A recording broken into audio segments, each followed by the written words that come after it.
नमस्कार दोस्तों। बिहार से लेकर अफगानिस्तान तक तबाही तबाही मचा हुआ है। बिहार हो या पंजाब, इन राज्यों में बाढ़ ने तबाही मचाया है तो वही अफगानिस्तान में भूकंप ने हिला रखा है।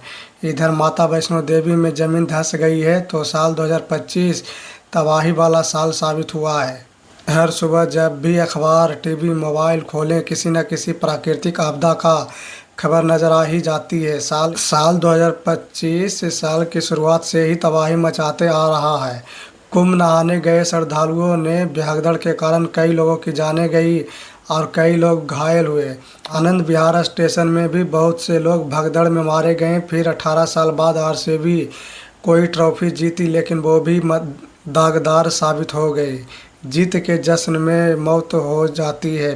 फिर अहमदाबाद में प्लेन दुर्घटना हो जाती है जिसमें 260 लोगों से अधिक जाने जाती है।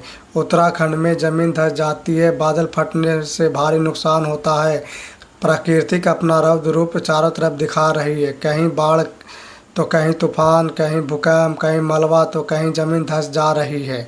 आइए दोस्तों, आज हम बिहार से शुरुआत करते हैं। बिहार में हर साल की तरह इस साल सबसे अधिक क्षति भोजपुर यानी कि आरा जिला को हुआ है, जिसमें गंगा नदी में तेज रफ्तार से पानी आने के कारण जमैनिया गांव का पूरा कटाव हो चुका है।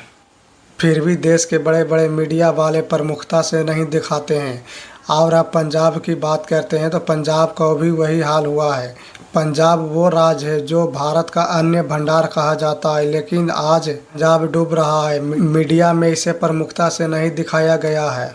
पंजाब के 1300 से अधिक गांव जलमग्न हो चुके हैं। 3 लाख एकड़ से ज़्यादा फसल बर्बाद हो चुके हैं।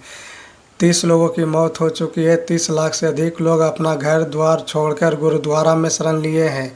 जो पंजाब पूरे देश का पेट पाल रहे थे, आज पूरा के पूरा पंजाब का खेत जलमग्न हो चुका है। किसान के सालों भर की कमाई लगी थी, जो सब एक ही झटके में बर्बाद हो गया। खराब ड्रेनेज सिस्टम, सरकार की लापरवाही के चलते पूरे इलाके में बाढ़ आया है।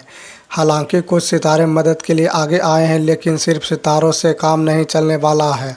नेताओं को इसमें ज़्यादा ध्यान देना होगा, यानी कि निकासी समय समय पर होते रहे, तब पंजाब की हालात सुधरेगी। लेकिन मदद की ज़रूरत अफ़गानिस्तान को भी है। अफ़गानिस्तान में भूकंप आने से भारी तबाही मची है। अफ़गानिस्तान पहले से ही बेरोज़गारी, महंगाई, गरीबी में था।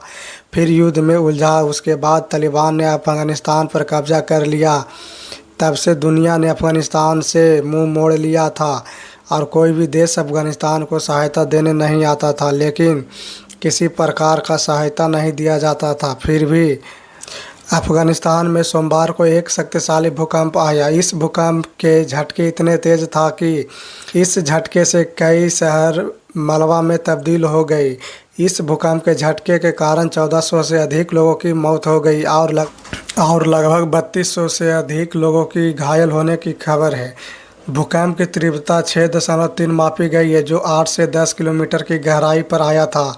इस भूकंप में पूरे के पूरे गांव मलबा में बदल गए। इस हादसे के बाद भारत मदद के लिए आगे आया है, लेकिन भारत के मदद करने से अफ़गानिस्तान का हालात नहीं सुधरने वाला है। इसमें दुनिया को भी मदद के लिए आगे आना चाहिए। और ऐसा ही आपदा सूडान में भी आया है, जो भारी तबाही मचाई है। सूडान में भूखमरी से पहले ही बेहाल था, लेकिन इस भूस्खलन के कारण पूरा का पूरा गांव तबाह हो गया। एक ऐसा गांव जहां हजारों लोग अपना जीवन यापन कर रहे थे, लेकिन पल भर में सब कुछ तबाह हो गया।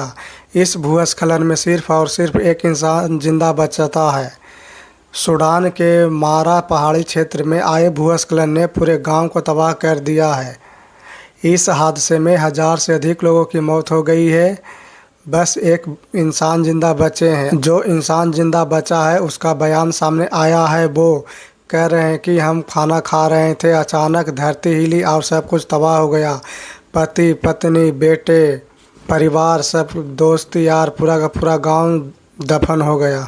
इसके बाद जम्मू कश्मीर में भी भूस्खलन हुआ। माता वैष्णो देवी के रास्ते में भूस्खलन के चलते आवागमन में देरी हुई। वहाँ जम्मू कश्मीर में लगातार भारी बारिश हो रही है, जिसके चलते वहाँ की सभी ट्रेनें रद्द कर दी गई है और भूस्खलन हो रही है, जिसमें 34 लोगों की मौत की खबर है। भारी संख्या में तबाही मची है। दोस्तों, साल 2025 यही सिखाता है कि प्रकृति से छेड़छाड़ आम इंसान को भारी नुकसान देता है और यही साल 2025 में दिखा भी रहा है।